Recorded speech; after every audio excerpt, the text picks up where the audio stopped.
This lecture is about causation, actual and proximate cause, and damages and defenses in negligence cases and in strict liability cases. Actual, proximate causation, and damages and defenses.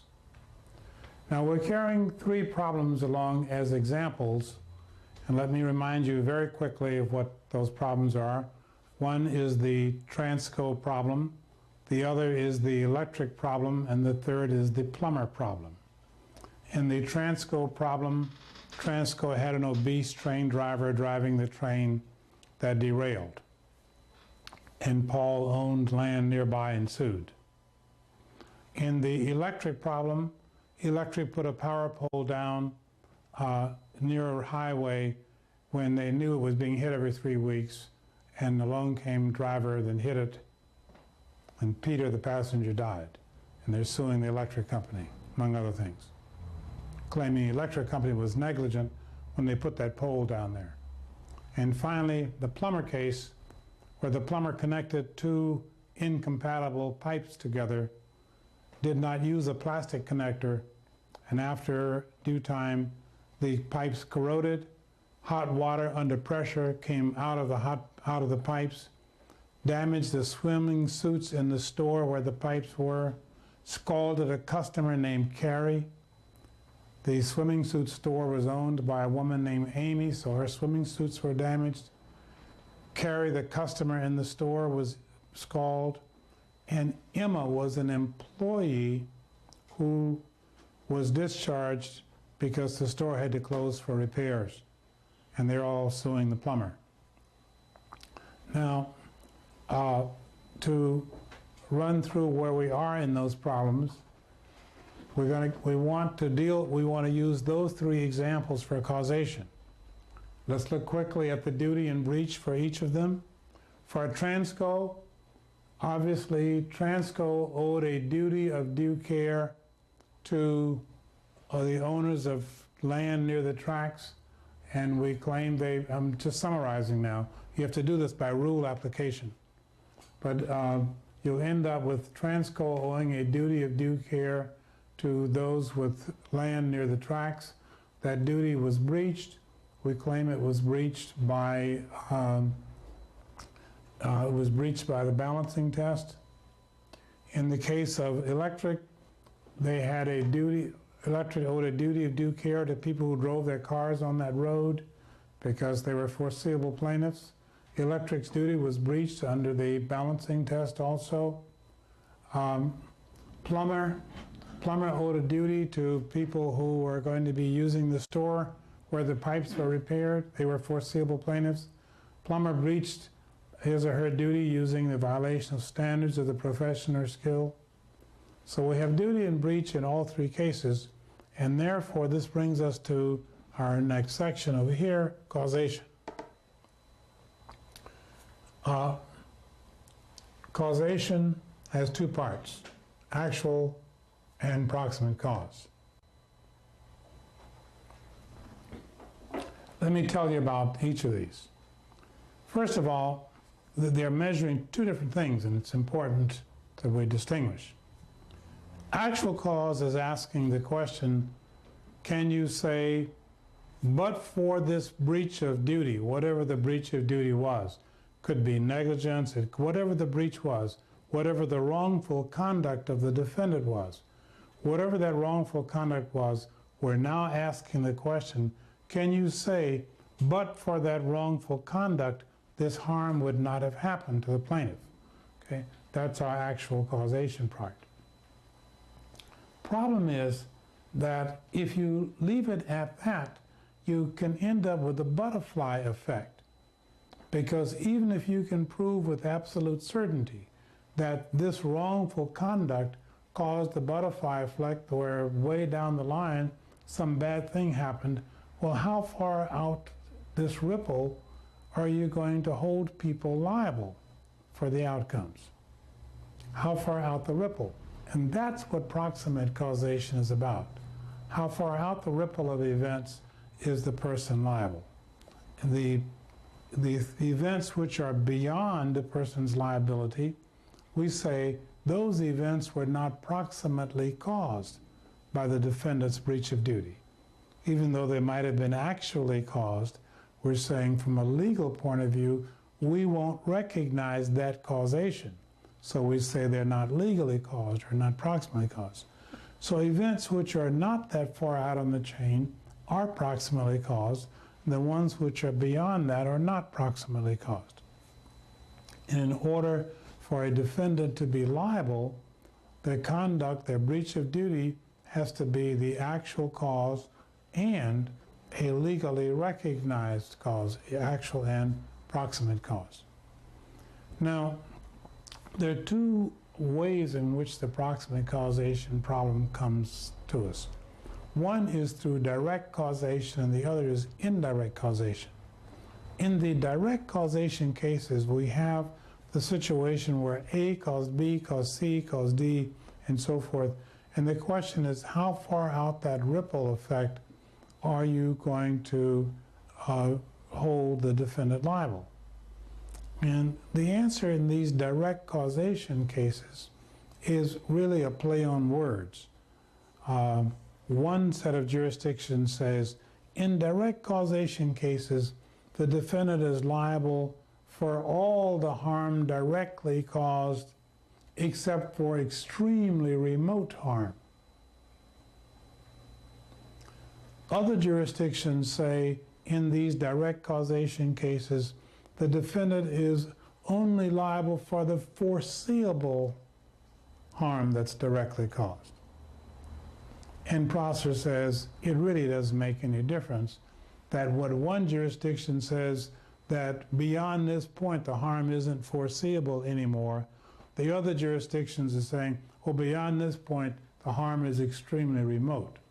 He says if you look at the cases around the United States, they all end the liability about the same place in these direct chain cases.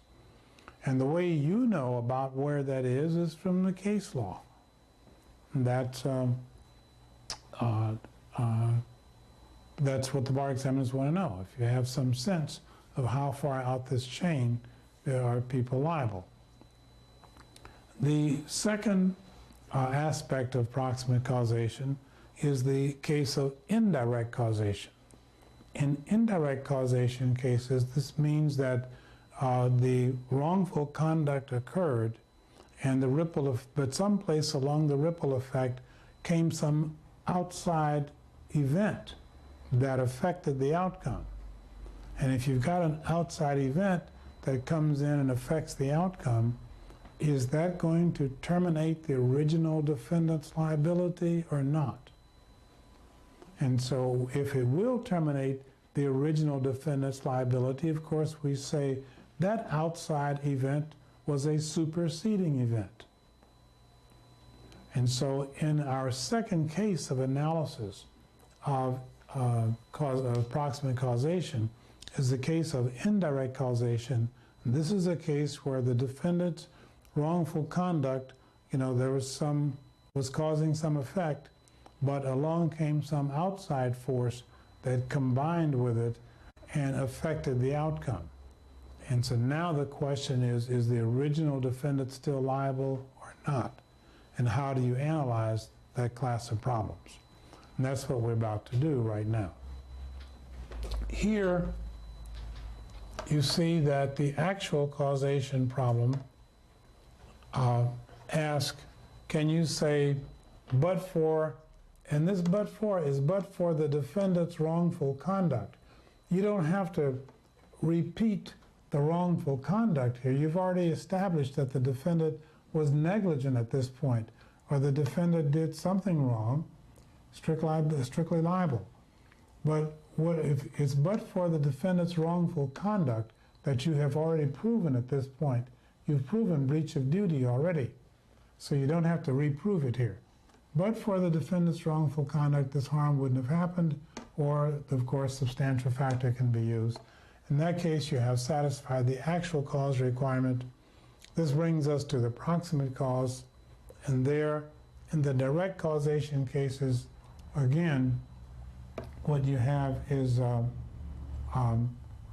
some jurisdictions say the person is liable for all the harm directly caused subject to extreme remoteness, and other jurisdictions saying the defendant is only liable for the foreseeable harm caused by the wrongful conduct. And Prosser says that's just words. They really end in about the same place in all these direct causation cases. Then comes the indirect causation cases, and there the question is, what do you do when after the defendant was negligent, some intervening event occurred?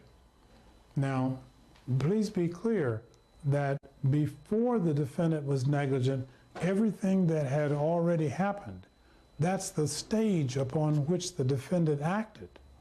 So the things which happened before the defendant was negligent, those are not intervening events. Intervening events must be events which occurred after the defendant was negligent. Now, the otherwise, what happened before the defendant was negligent is a part of the stage upon which the person acted. So how do you analyze a situation where you have an intervening event which affected the outcome? And the answer is, this is a crisscross diagram that does a good job of that. Now, please don't draw a crisscross diagram for the bar examiners and say, read my diagram, okay? You gotta act like and write as though you're analyzing in your erudite thoughts about foreseeability and public policy and such things. But this is what you end up with. Don't be foolish enough to put this on your paper. If you have, in indirect causation cases, which we're analyzing now, in indirect causation cases, you first identify the intervening event. And the intervening event is either foreseeable or not foreseeable. And you classify the intervening event, whatever it was, as foreseeable or not foreseeable.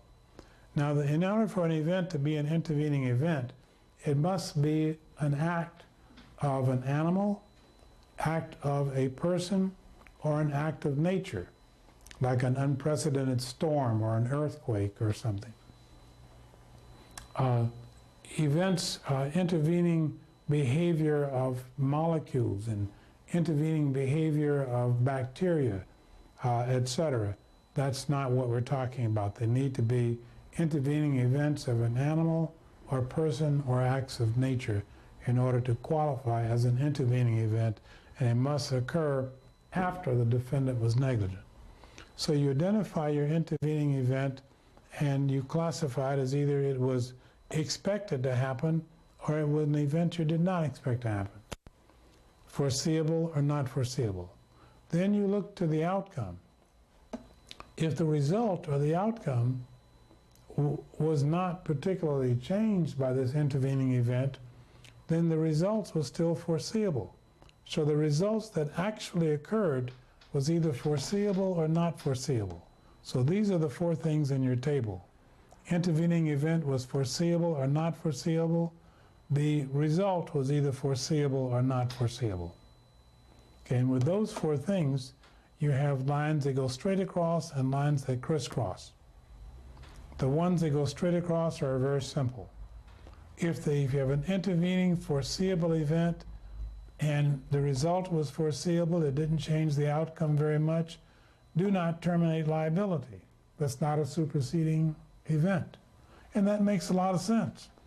You expected the event to happen, it's foreseeable, and it didn't change the outcome anyway because the outcome was foreseeable. No one's going to terminate liability on that basis. The second one going straight across, where the intervening event was not foreseeable, things like intentional torts, normally not foreseeable. Reckless conduct of others is normally not foreseeable, whereas the negligence of others is generally foreseeable. So if the intervening event was not foreseeable and the outcome that it caused changed quite a bit, was not the foreseeable outcome, everybody agrees to terminate liability when that happens. And the intervening event was not expected. It produced an unexpected outcome. Terminate liability. Everybody agrees. The crisscross ones. Let's take the case where you have an intervening event which was not foreseeable because you didn't expect it to happen, but it happened anyway. So you have an unforeseeable intervening event. But it didn't change the expected outcome anyway. And so if it didn't change the expected outcome because that was foreseeable, then do not terminate liability, because the outcome wasn't affected that much anyway, even though you did not expect this intervening event. Finally, the crisscross going down, if you have a foreseeable intervening event and it produces an outcome which is not foreseeable, then there's a split of authority as to whether or not to terminate liability. So let's do this analysis with some problems that we have. Let's begin with the case of the electric company. The electric company put the pole in the same location where it had been hit every 2 weeks, and indeed it got hit again. And we say electric company acted negligently. We say electric company owed a duty of due care to people in those cars coming down the road. And we claim that putting that pole back in that same location was a breach of duty. And we proved that by using the balancing test. And now we come to causation. Was that negligence by electric in putting the pole back there, was that the actual and proximate cause of the death of Peter? Well, actual cause, can you say that but for them putting the pole back in that same location, Peter would not have been killed? Well, I don't know. If they'd moved the pole off the road a ways, maybe the driver would have gone off the road anyway. But you can certainly use substantial factor in saying the pole being placed there was a substantial factor, that negligence. Next, proximate cause. Keep in mind that electric put the power pole in this location, we think negligently, and their breach of duty was the duty owed to people coming down the road in cars. Peter is one of those people, and Peter's driver acted negligently, but when the car crashed into the pole, that created electric's liability to Peter. So we need to look for events which happen after that to see if electric's liability was terminated. So the liability is created when the driver hit the power pole. So what happened after that? Well, along came rescuer. I don't think rescuer acted negligently in trying to help get Peter out of the car, even if the rescuer was negligent. That the negligence of others is always foreseeable. So even if the rescuer was negligent, you would have a foreseeable intervening event. That is, the rescuer acting negligently. Did it affect the outcome?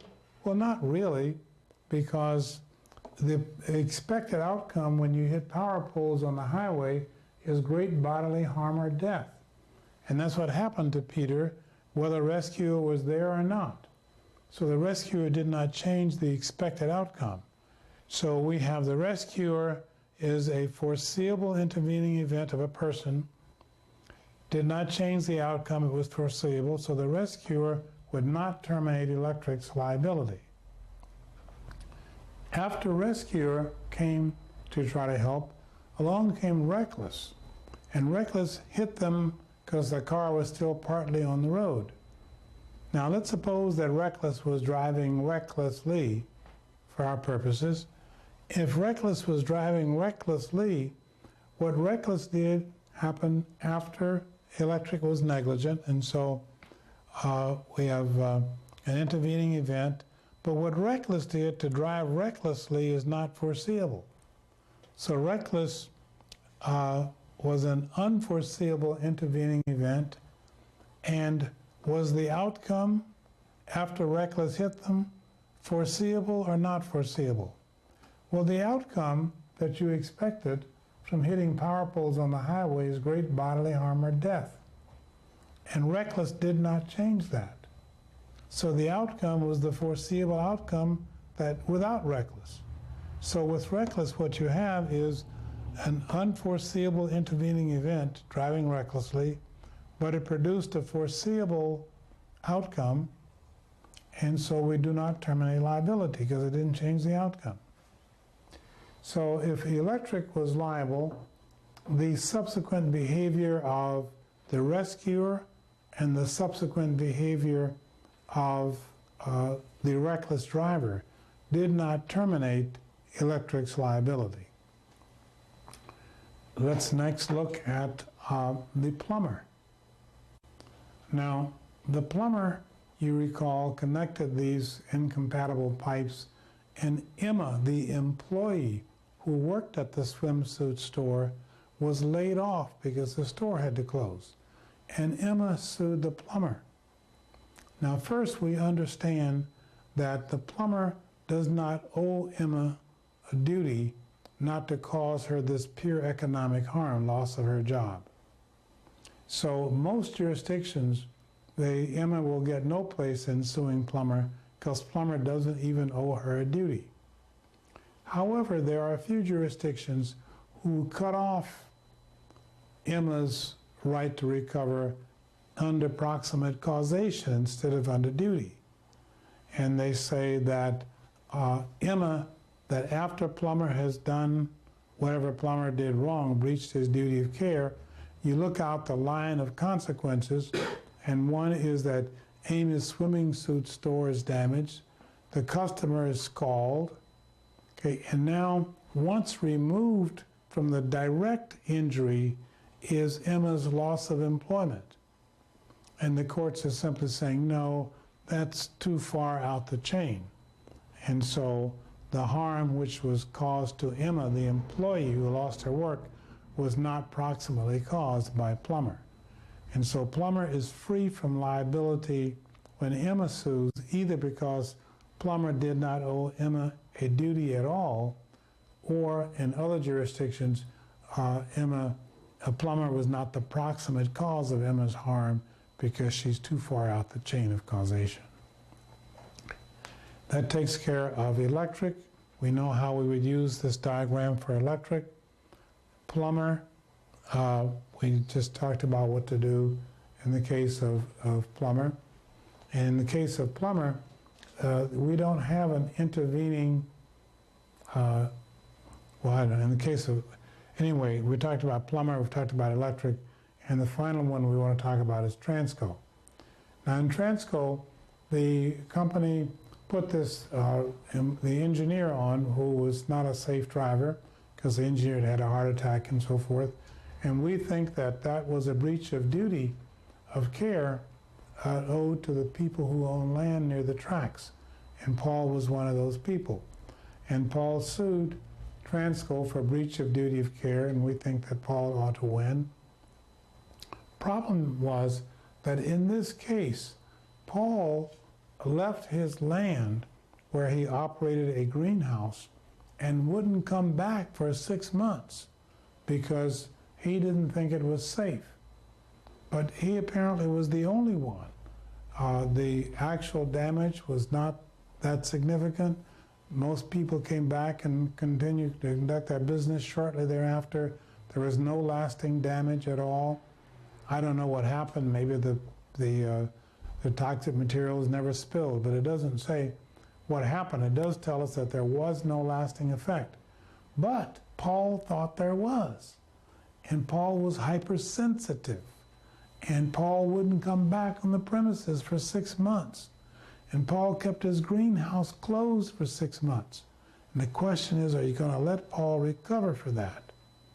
And the answer is that either the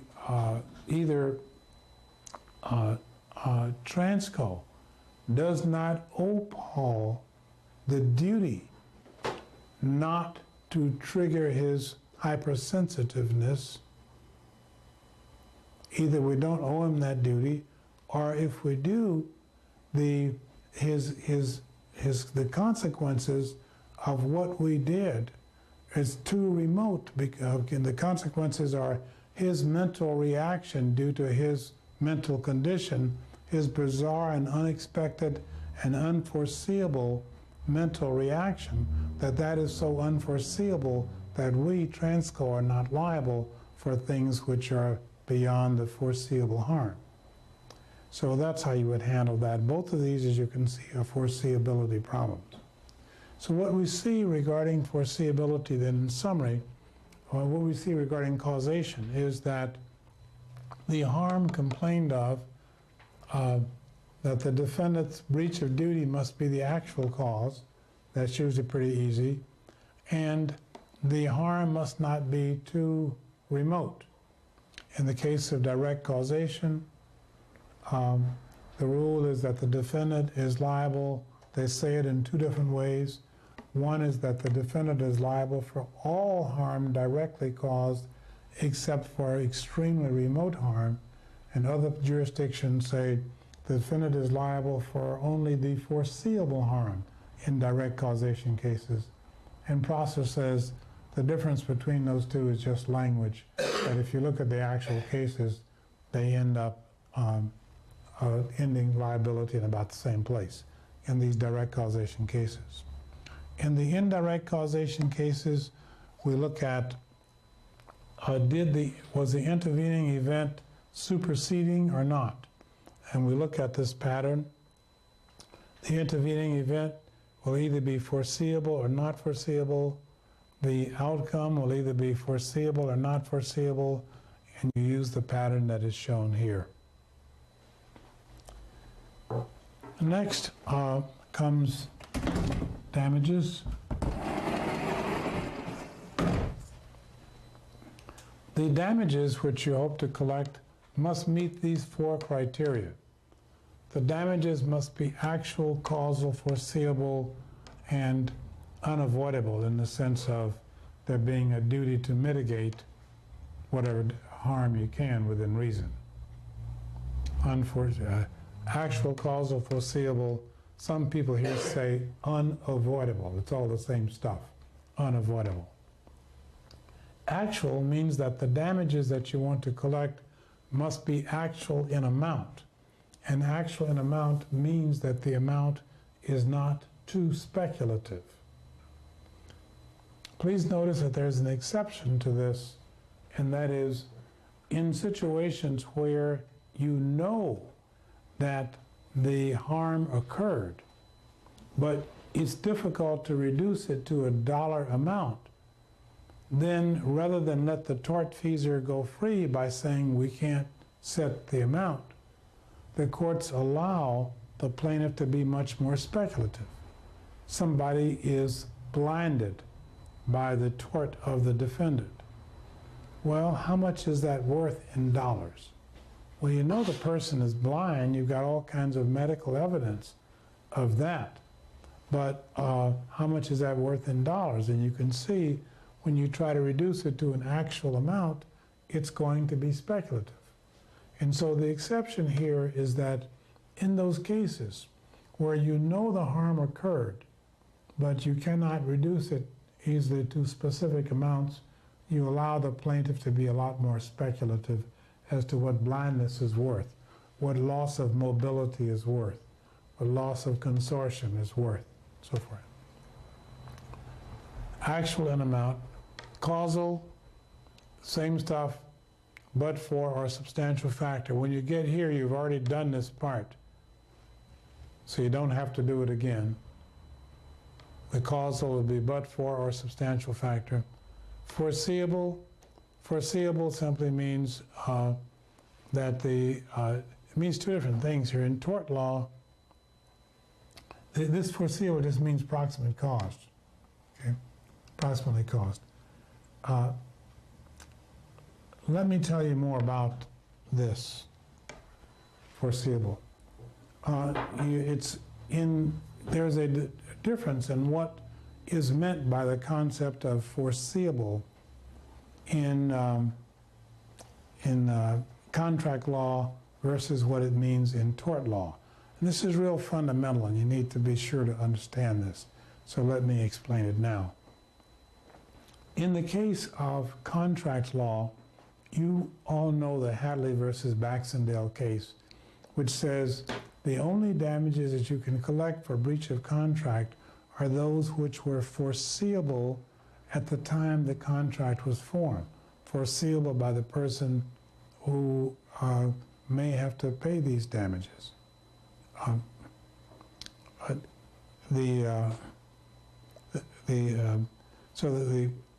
In the case of Hadley Baxendale, the rule is that you can only collect the damages which were foreseeable when the contract was formed. Now, if the damages later turn out to be a lot more or a lot less than what was foreseeable when the contract was formed, all you get are the damages which were foreseeable when the contract was formed. And that's the way it is in contract law. In tort law, we use the same rule. We say the damages that you can collect in tort law are only the foreseeable damages. We say the same thing in both contract law and in tort law. But in tort law, when we say the damages are only the foreseeable damages, we really mean hindsight, not foresight. In the case of contract law, we're talking real foresight when the contract was formed. In the case of tort law, what really happens is the two people have their accident or whatever the liability event is, and you look backwards from the harm that you're trying to collect for. You say, here I've been injured in this way, and you look backwards to whatever the defendant did wrong. And if what the defendant did wrong is too remote, so that as a matter of public policy, the wrongful conduct and the final injury are too remote from each other, then you won't be able to collect. The harm wasn't foreseeable. But if the harm is not too remote from the wrongful conduct, then we say it was proximately caused, it is foreseeable. And it's up to the public policy to sort of establish where these boundaries are, and that's what your case law is about. But the key point here is that in tort law, you're always looking in hindsight, after the injury happened, is it connected to the wrongful conduct enough? If it is, we say this harm was proximately caused, or we say this harm was foreseeable. But if the harm is too remote from the wrongful conduct, we say this harm was not proximately caused, or this harm was not foreseeable. And so, again, Prosser says the term should have been this harm is not hindseeable, but he says you're never going to get people to change that. So contract law, true foreseeability. Tort law, it's actually hindseeable, but we still call it proximate causation. Now, finally, I want to point out that in tort law, we're talking about foreseeability or proximate causation. In tort law, that the harm that you can collect falls into these two categories, general damages and special damages. Also, in contract law, we use general damages and special damages. But these have different meanings in contract versus tort law. And I want to clarify that now. Starting with tort law, what we mean by general damage, well, let's not start there, I'm sorry. Start with contract law. In contract law, we have general damages and special damages. Both of these must be foreseeable. You don't collect any damages in contract law which were not foreseeable when the contract was formed. But the problem is that some damages in contracts are automatically foreseeable because people are treated as understanding that harm is always foreseeable.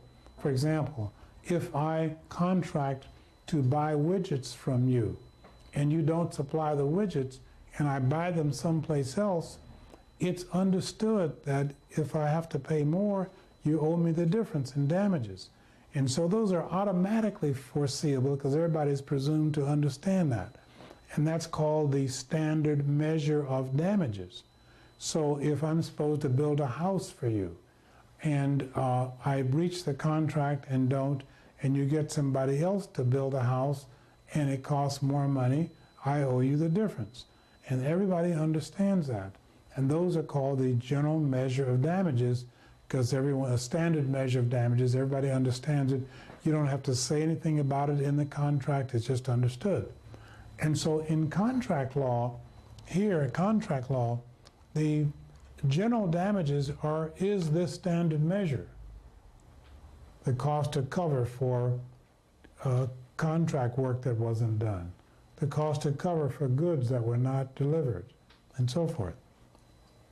Special damages in contract law are damages which are beyond these standard measure of damages, but which actually were caused by what the breach of contract did. For example, let me suppose that I make widgets at my factory, and I'm buying 100,000 widget mobiles from you to go into my widgets. And most of my sales are at Christmas time. And when you make the contract with me, let's take two hypotheticals. One is where I make it clear to you that if you don't deliver the widgets on time, that I won't be able to find replacements and I won't be able to make my Christmas sales, and it's going to cost me $1 million in profit or some large amount of money. If you understand that when we contract, so you can set your price accordingly, and you fail to deliver on time, I can collect those damages because those damages were foreseeable when the contract was formed. Now, my loss of profits on the sale of my widgets is not a part of the standard measure of damages.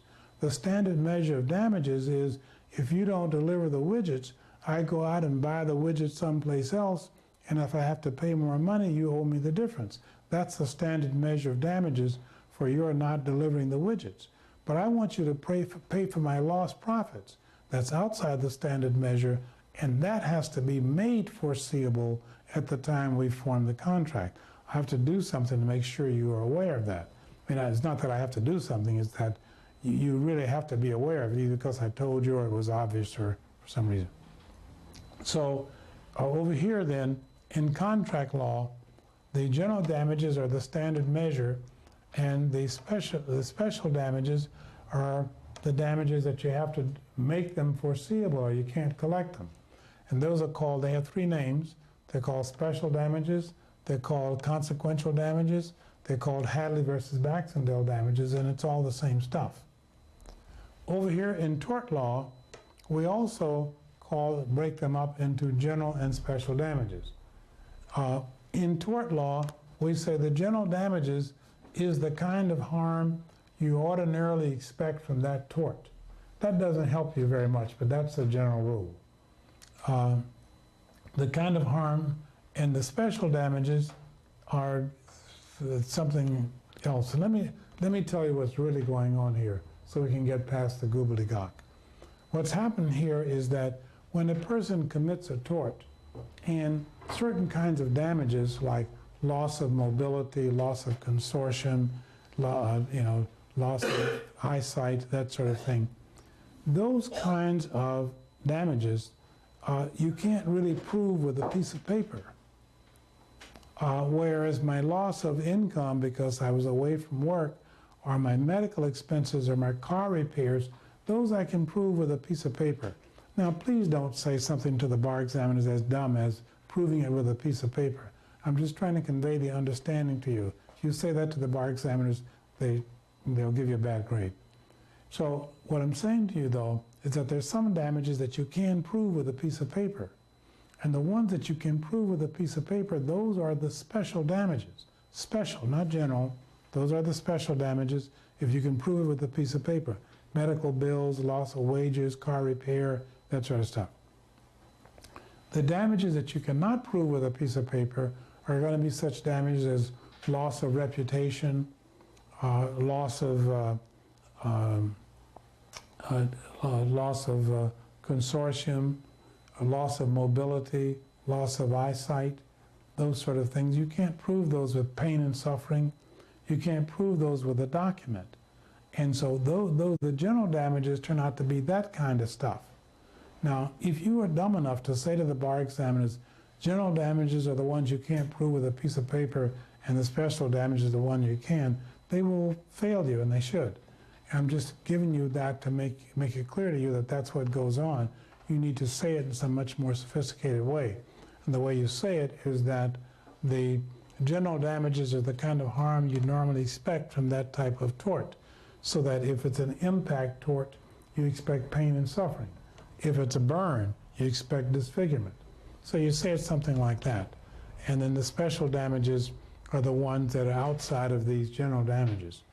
Damages which are not the general ones, and they turn out to be these ones I told you about, but don't dare say it that way. Okay.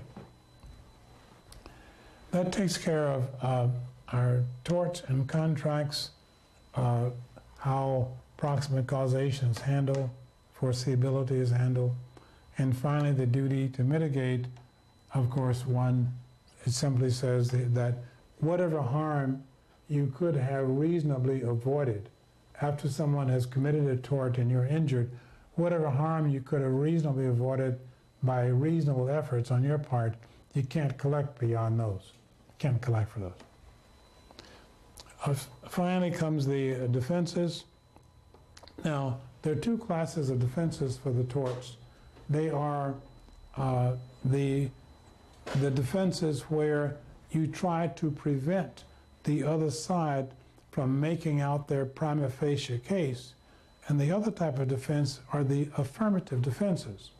So if the plaintiff has to prove duty, breach, causation, damages, the defendant may try to defeat any one of those elements, and the defendant would win. Okay? And that's one way the defendant might win, is to prevent the plaintiff from proving an element with a preponderance of the evidence. The other way that the defendant might win is through the use of affirmative defenses, saying that, well, even if all those elements are satisfied, plaintiff still loses. And the affirmative defenses are shown here on the board. Release, statute of limitations, contributory negligence, comparative negligence is a partial defense. Let's talk about each of these. The release. If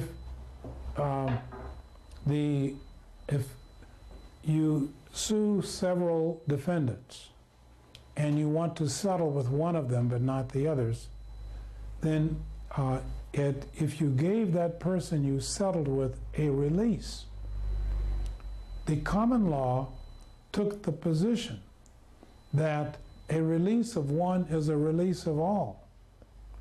They reached that conclusion by saying you only had one cause of action against this collection of people who injured you if you joined them in the same suit. Now, we all understand if people form a joint enterprise and injure you, then there's joint and several liability. But at common law, if they all injured you and you sued them together, so you joined them even though they didn't conspire against you, you joined them for the injury that you received, then the theory is you have one cause of action against all of them collectively. And if you release anybody, that's a release of all. And so what happened is three things have happened to that rule. And it's important for you to know these three things that have happened to that rule. Number one, in the great majority of jurisdictions, the rule has been abolished. And where the rule has not been abolished, you can avoid being victimized by the rule by giving the person that you are settling with a covenant not to sue. You have to give them a covenant not to sue, not a release, in the few jurisdictions that still follow the rule. In other jurisdictions where the rule has been abolished, it's either been abolished by statute in a lot of jurisdictions, and it's abolished by case law in a lot of other jurisdictions. But in almost all jurisdictions, it's dead. But where it's not, you need to use a covenant not to sue. And the bar examiners have actually tested that point. That's the release. Statute of limitations is the bar examiners don't generally test this, but if something's very old, you'd be expected to know the statute may have run. Contributory negligence, as you know, used to be a contributory negligence is a total offense. If you can show that the other side was negligent at all, then that's a total defense. If the plaintiff was negligent at all, that obviously is an unfair and harsh result, and almost everyone has converted to comparative negligence, where the parties compensated according to the relative negligence of each of them. So that's how this whole system works. If you have a problem, a bar exam question dealing with negligence, that the strategy should be to go right down the list so that you have an element-driven answer. You don't go down the facts, you go down the elements. Duty, all the things we talked about. Breach, use several, all of these mechanisms that you can. If there's more than one, use them. Duty, breach, then over here is the causation.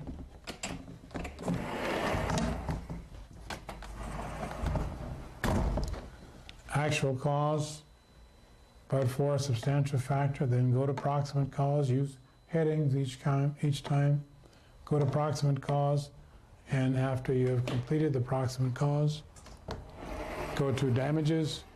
Most of the time in a typical torts problem, you will not have very much that you can say about damages, but say what you can. If you're going to have a lot to say about damages, it really ends up being a remedies problem. But still, do what you can, get all the points you can out of it. And finally, the affirmative defenses. What we don't have here is contribution. Release, statute of limitations, contributory negligence, comparative negligence, and contribution should be here. Let me mention contribution right now, and then we'll close.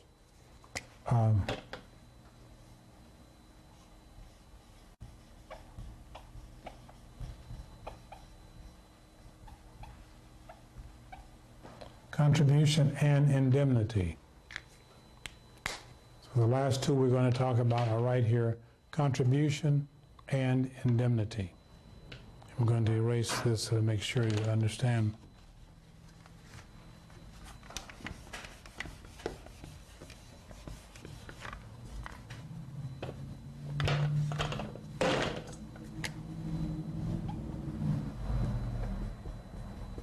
Contribution and indemnity. Contribution is a suit which is brought between defendants. So the plaintiff sues multiple defendants and collects, gets judgments against them all, and then collects all the money from one defendant. Well, that defendant wants the other defendant to contribute their fair share, and they would bring a suit in contribution. The common law rule was that these defendants could not bring a contribution suit because they were all bad people, and the courts didn't want to hear these bad people squabbling among themselves. That's a ridiculous rule, and Prosser and others have said so. But the way the rule works now is that if these multiple defendants were intentional tortfeasors, then the court will not hear a contribution suit between them. But if they're merely negligent tortfeasors, then the courts will hear contribution suits between them.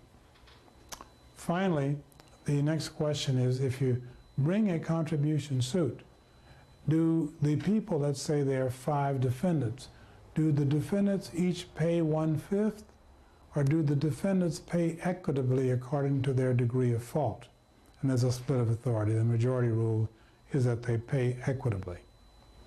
Now, contribution is different from indemnity, because in the case of contribution, what you have is several tortfeasors, all of whom did it. Defendant 1 and defendant 2 and defendant 3, they all did it. But the plaintiff collected too much money from one of them, and that person says to the others, pay up. Okay. That's the contribution suit. The indemnity suit is different. The indemnity suit occurs where one person is actually paying for what somebody else did. And you see that in these cases like respondeat superior, where the plaintiff sues the employer for what the truck driver employee did. And the employer then has to pay for the conduct of somebody else, pay for the conduct of the employee. And that's when indemnity comes into the situation. There are three circumstances where indemnity, to which indemnity applies. Three of them. Number one is the case where there is a rule of law that causes one person to have to pay for what the other one did. Okay? So if I'm the employer, I pay for what my employee did, but I'm entitled to get full indemnity back from the employee. If I own a car and I let someone drive my car and they injure someone, I am, as a permitted the person to use my car, I am liable for the harm they caused. So even though I may have to pay for what they did, I am entitled to full indemnity to get my money back from them.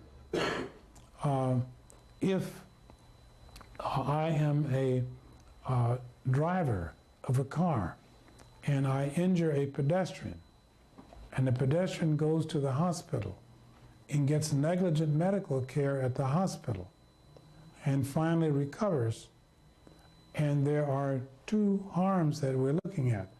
I originally broke the patient's leg, and I'm liable for that because I drove and hit it negligently, the way the facts say I was negligent.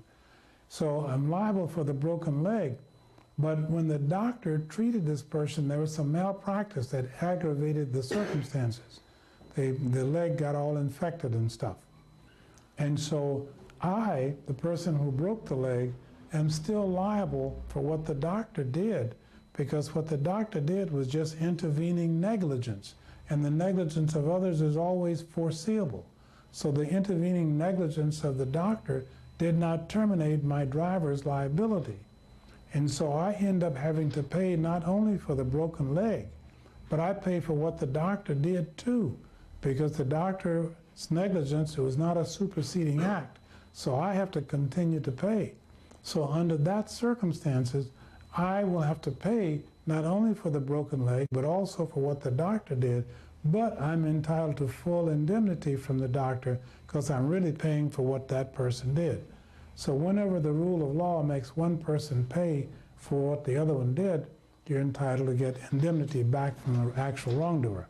Now these people are sometimes called active and passive tortfeasors, so that in the case of the employer and the truck driver employee, the employer is the passive tortfeasor, the employee truck driver is the active tortfeasor. Now, I said that there were three circumstances where indemnity applies, and one of them is the active-passive tortfeasor case I just told you about. The other one is by contract, where basically insurance contracts usually, where if I'm injured and the insurance company promises, and I have to pay, the insurance company promises by contract to indemnify me for my losses. So indemnification by contract with insurance companies is the second way. And then the third way that indemnity occurs sometimes is in a small minority of jurisdictions, and it's only in a few jurisdictions where this rule exists. And this rule says that if there are two tortfeasors and one of them is dramatically more culpable than the other, that the one who is dramatically more culpable may be required to pay the whole thing. You might see this in a situation where there's a car accident at the corner and two people hit this third car. Well, one of them was aiming at the third car, trying to hit him because they were trying to kill the passenger. And the other person who got involved in it just drove negligently and hit the third car. Okay, well, here's a case where one person is grossly more culpable than the other, and a few jurisdictions will say that the relatively innocent person is entitled to full indemnification from the one who is grossly more negligent. It's only in a few jurisdictions, grossly more culpable. That's only true in a few jurisdictions. So that takes care of contribution. Contribution, by the way, when you have injuries caused by multiple defendants, and if you can separate out the injuries, defendant number 1 broke my leg, and defendant number 2 broke my arm, and defendant number 3 did something else, and if you can separate out the injuries, defendant number 1 hit the right fender of my car, defendant number 2 hit the left fender of my car, and so forth. If you can separate out what the defendants did, okay, then you sue each person for what they did. And you can't, there's no contribution suit.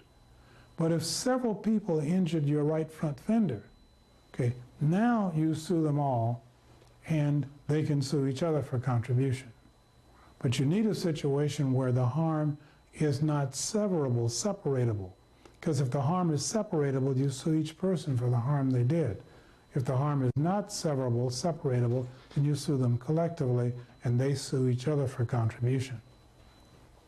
And that takes care of these affirmative defenses. Okay, that completes our analysis of the negligence and strict liability cases. Once again, duty, breach, actual cause, proximate cause, damages, and the affirmative defenses. That completes this lecture.